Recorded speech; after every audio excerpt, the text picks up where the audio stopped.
Hey guys, welcome to Good Vibes. So tonight I'm going to make some veal Osso Buco for you tonight. So come on over, and I have two beautiful veal shanks, which I am going to lightly coat in flour.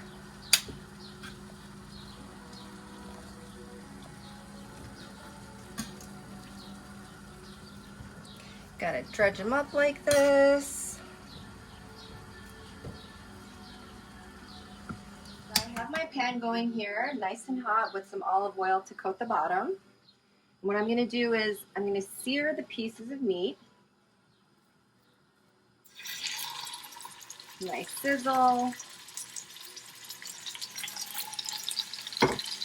We're gonna sear them for about 2 minutes on each side, and then I'll come back and I'll show you how to do all the other goodies. Now this is my version of an Osso Buco. There's many different ways, but again, I'm going based off the flavors that go well here, and you can always adjust all the herbs and spices as you wish. All right, so now it's really nice and seared. I'm going to remove them and let them sit for a little bit. Now in the same pan here, I have 1 small onion, 1 stalk of celery, and 1 carrot, all chopped up. I'm going to add it in here.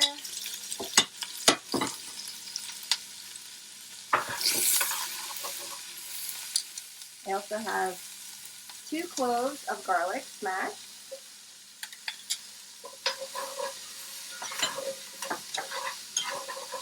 Smells delicious.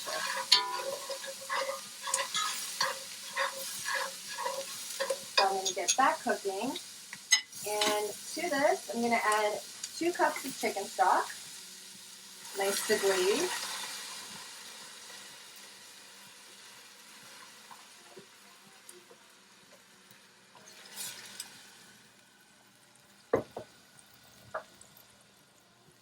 And then I'm going to add 3/4 of a cup of a nice dry wine. I'm using Chardonnay.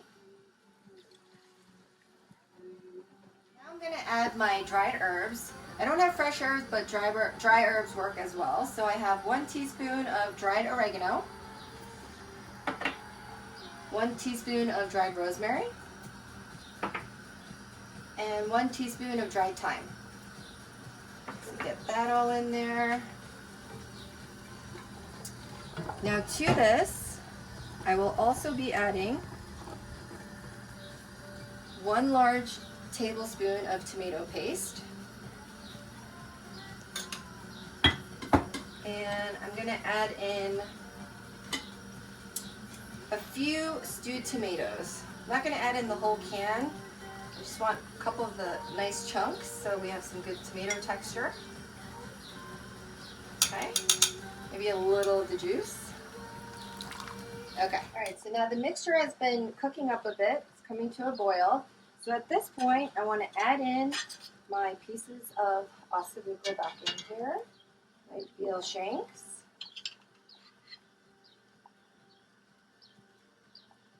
Get those babies submerged in. And we're going to cook that down. And I'm going to add some pepper at this point. I think by now you guys know that I love this pepper mill.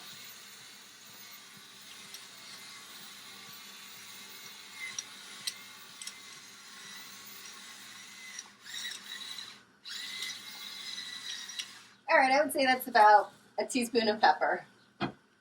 And I'm going to add just a little dash of salt. Not too much now because I want to taste it later. Make sure everything is all covered in here. It's looking delicious. And now I'm going to cover it up. And we'll check back in about 20 minutes. Tonight's dinner, Osso Buco in the making. And mashed potatoes. Some good vibes in the kitchen, dancing while I'm cooking. So now we're going to check on our Osso Buco. It's been about an hour. Woo! That looks good. Everything is reducing down. So I'm just gonna close the lid.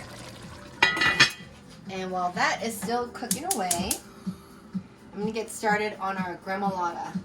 So I have 3 cloves of garlic and a handful of parsley just chopped up and a quarter of a lemon zested. And what I want to do is I'm going to get the heat started on the oil and I will stir that in, the Gremolata. So I'm going to add in the parsley, the garlic, and the lemon zest into some olive oil. Whoops, lower the heat a little. I just want to flash fry it a little bit just to get the flavors out.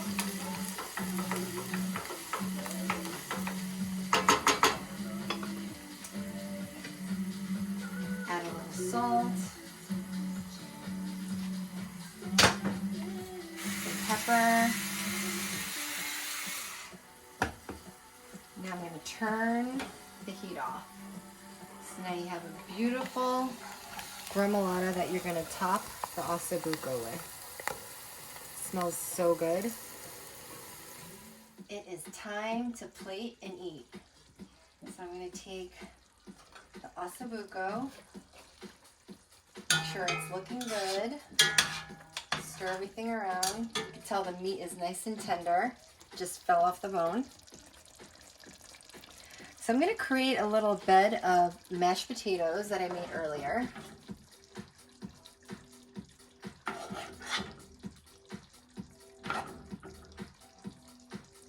Create a little bed, you get your starch. And I'm going to add in a nice piece of shank. Looks amazing. Right on top. So we have our nice Osso Buco with the mashed potatoes underneath. I'm going to add in the fresh Gremolata that I made. Just top it in over the meat. And you have your Osso Buco. Thanks for watching this episode of Making Osso Buco. Don't forget to like and subscribe. See you on the next episode of Good Vibes by Jane.